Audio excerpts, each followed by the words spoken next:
Een man verklaart als vrouw het al gauw de lakens op de hand. Maar voor een groep mensen is het net een grap, maar bloedserieus. Ze vielen haar net volslaan man of vrouw. En dat nemen we transgenders. Op Els Friest waar de went er wel in. Maar jou kennen ze net en daarom praten we hierover in sneurs.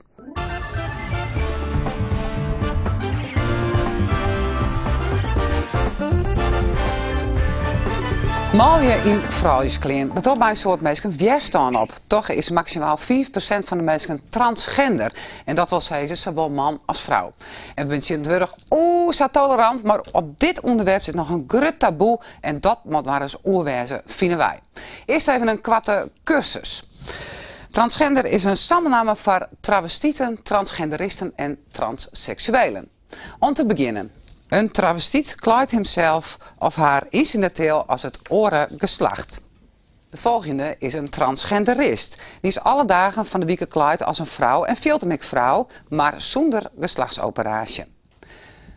Een transseksueel heeft een geslachtsonaanpassing gehad en is dus plotseling ombouwd. Marga Klaus heeft een boekje roeskreun, research die een roman. Een roman, hij laat je, Balman en Balman op tafel. Er is direct ben ik, mensen die het met lezen kennen in het Fries kennen ik nog jaren van alle gemakken voorzien. Maar daar heeft ze zelfs dacht van, goh, op een gegeven moment misschien moet David schreeuwen, een soort research die. Wat voor verhaal kwam stootje? Nou, dat is het hele aparte. Ik heb dit verhaal zelfs nooit opzacht. Ik heb zelfs nooit in de holle kregen om over travestie te schreeuwen, over transgenders. Nee. De verhalen zie je mij altijd op. Nou, hoe kwam het verhaal op jou? Ja, er was een man bij mij thuis en daar hier ik hele aardige peteren mee. Dat was min of meer een vriend. En die zei, hij is zo plomp verloren in mij dat hij travestiet is. Oh.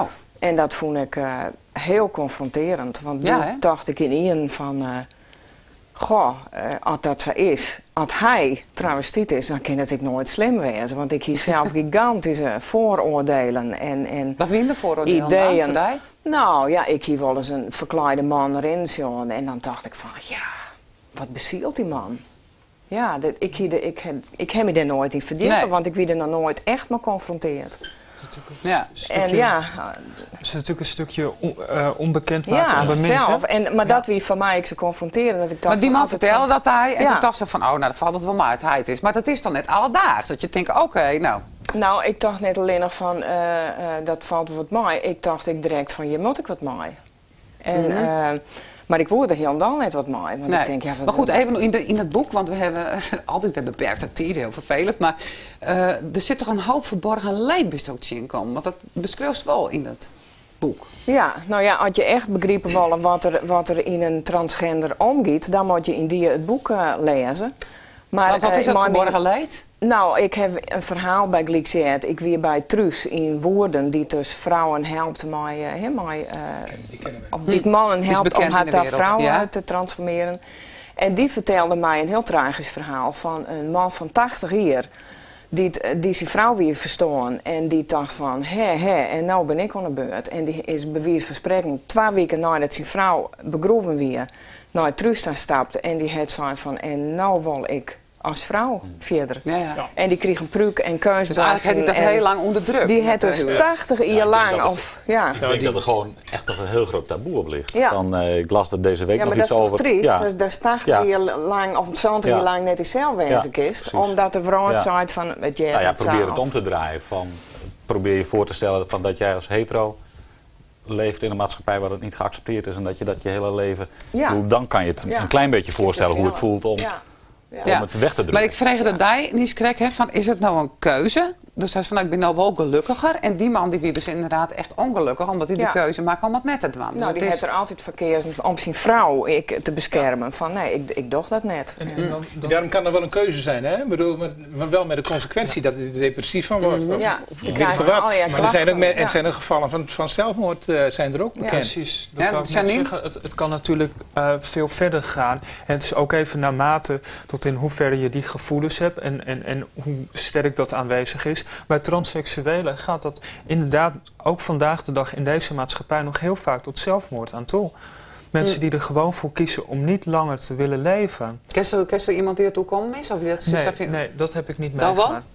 Nee, dat niet. Maar ik wel van horen zeggen, maar ik ken niet dat ik ze zelf ken. Maar wel ook daarna, dus een transseksueel die dan... Kijk, heel veel transseksuelen die verbranden hun leven achter zich. Hè? De familie raken ze kwijt. Niet allemaal hoor, maar dat kan dus vaak gebeuren. Familie, vrienden, kennissen, noem maar op. En dat is een heel moeilijk proces. Ik ken ook wel gevallen van mensen die dus dan de band met hun kinderen kwijt zijn geraakt. En dat kan daar heel erg sterk ingrijpen.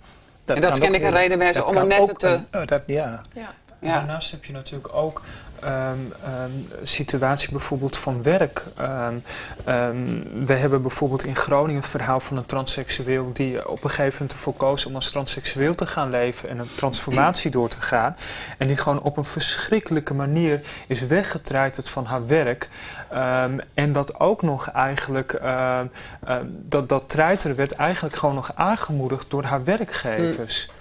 Dat soort situaties dus kom je in deze maatschappij maar tegen. hoeveel komt het voor? Hebben daar niet een idee van? Nou, ik heb het nog even weer nagekeken, maar eigenlijk heel weinig. Er komen heel weinig klachten bij ons. En ik denk dat het gewoon een verborgen, nou inderdaad, weer het verborgen leven is. Maar ook zit daar nog in de kast in feite. Ja, het is, dat het heel moeilijk is om dat aan te geven. Zie, als je om je huidskleur wordt uitgescholden of benadeeld, dan... Dat is ook erg, alleen je kan zien dat je een andere kleur hebt. Maar als we het hebben over Friesland, hoeveel transgenderen zullen we hier hebben in deze provincie? Is er 5% van de bevolking? Ja, dan zit je op zo'n 600.000, dat is dan 30.000 zou het zijn. Ik denk dat er in Friesland 30.000... Wat denk je nou? Dat is 60.000. Ja, dat is 30.000. Moet je nagaan. Bijna drachten. En ik ken er nog geen 100 hier hoor. Maar is er voor die mensen die dat dus dan nou net vooruit komen, zou er wel de noodzaak wezen om dat te doen? Niet altijd. Ja, ze zijn heel bang. Ze zijn heel bang. Ik heb een man getroffen lezen hier in Friesland. En die zei tegen mij van, ik zei, misschien komt er een thema meer die oertravestie organiseert toch toen bij in de AVOEK. En die man zei van, ja, maar daar ging ik niet heen, hè. Best heel wijs, want ze kaart ze me al hier uit. Mijn hele familie weet het niet. Dan ben ik aan zijn elke niet een kwijt. Dus dan denk ik, nou, dat is toch triest. Maar waar komt die reactie bij? Is daar een idee van? Het heeft ook heel veel met het onbekende te maken. Precies, het heeft heel veel met het onbekende te maken. Van het moet eerst bekend worden. Het moet eerst bekend worden wat het is. Want zover zijn we nog niet. Zover is de wetenschap ook nog niet. Waarom is het onbekend? Omdat het zo, als je het doet, heel erg zichtbaar is. Want je ziet wel, ondanks dat ik me ontzettend mijn best doe en best aardig uitzie. Kijk daar die foto. Maar je kunt wel zien, als je even doorkijkt, dat is wel een vent. Ja. Dus het is zo ontzettend zichtbaar. En omdat het zo ontzettend zichtbaar is, kiezen mensen er toch voor om dat in het verborgen te houden. Daarom moeten wij, onze beweging moet meer zichtbaar worden. Moet meer zichzelf laten zien. Maar dat meer naar buiten. En daar heeft dan minister Plasterk dan ook geld voor beschikbaar gesteld. Maar ik denk dat het laagje van weerstand ook heel dun is. Want ter illustratie, we deden laatst een aantal voorlichtingen over homoseksualiteit.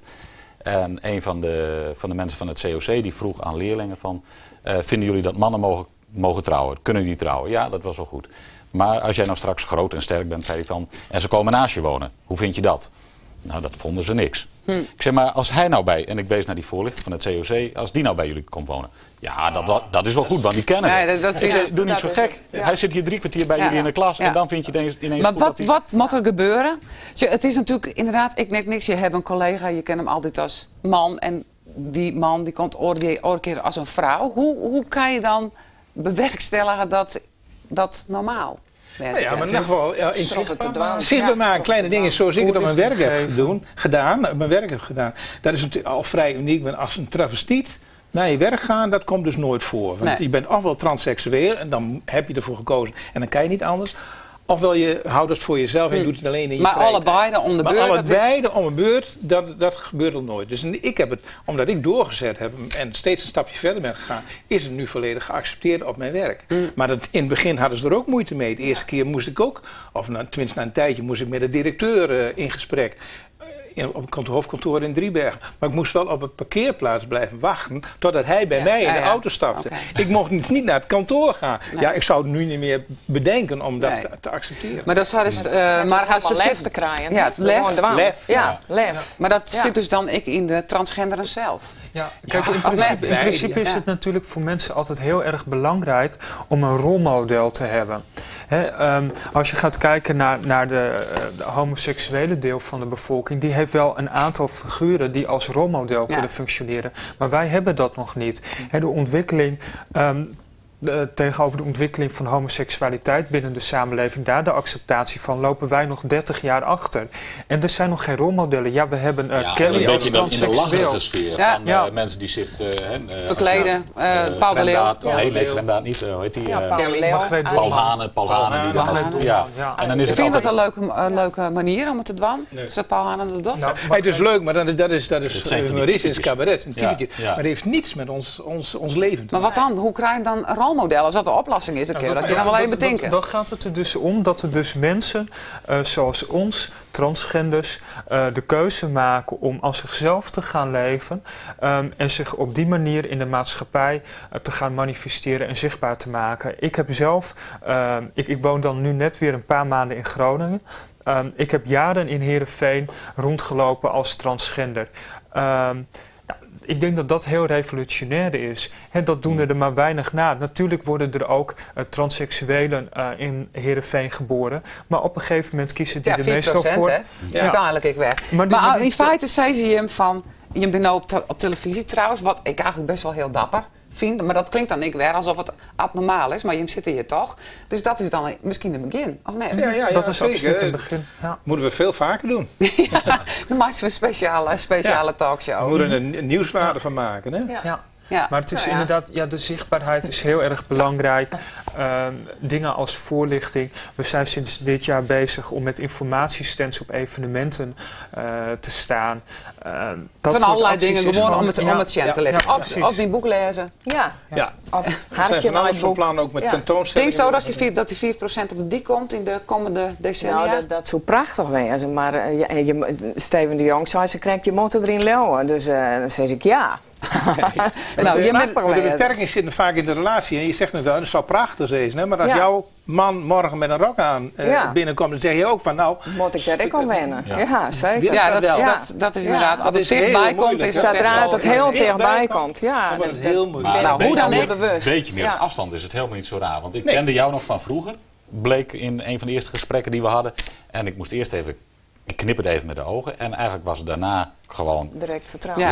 Ja. Nog één ding, hè? Even voor je hem allebei. Wat is nou het leukste van travestietwezen of transgenderistwezen? Wat is het mooie er nou van? Ja, ik vind het mooi, juist dat vrouwelijkheid, dat tutten, dat met kleding en make-up en dat soort dingen bezig zijn. Hoe lang ben je ermee bezig om van man naar vrouw? Van een uur. Een uur, dat is nog het. Het bent vrouwen die door de lange roer. Ja. Wat vind je nou het leukste ervan? Ik heb door het proces door te gaan, ben ik heel erg tegengekomen dat ik zowel hele sterke kwaliteit wat normale man heb en zowel ook die van een vrouw. Ja. En dat vind ik eigenlijk wel een van de bijzondere dingen van een transgender. Ja, maar ik heb gewoon van beide inderdaad. Ja, en dat is heel erg leuk eigenlijk. Okay. Nou, mooi dat je hem weer wint. Ik vind het ook leuk nog één ding, de gewone dingen kan doen. Dus dat ik mijn werk kan doen en concerten kan. De gewone dingen kan doen, zowel als man als als vrouw. Secretaressen bij mij op werk zeggen soms tegen mij, als ik als man kom jij morgen maar weer als vrouw, want dan ben je veel aardiger. Nou, dat zag je dat ik nog. Goed, nou, misschien moeten we het al eerder een keer proberen. Bedankt voor je komst naar de studio. Ja, man, vrouw of allebei, wat je ik binnen en wat ik op het verlanglijstje staan heb voor Sinterklaas. Ik wens jou nou in alle gevallen een heel mooi weekend daar. En graag ont takken meer, want dan komen wij maar naar een skierige gasten op tafel van Sneurs.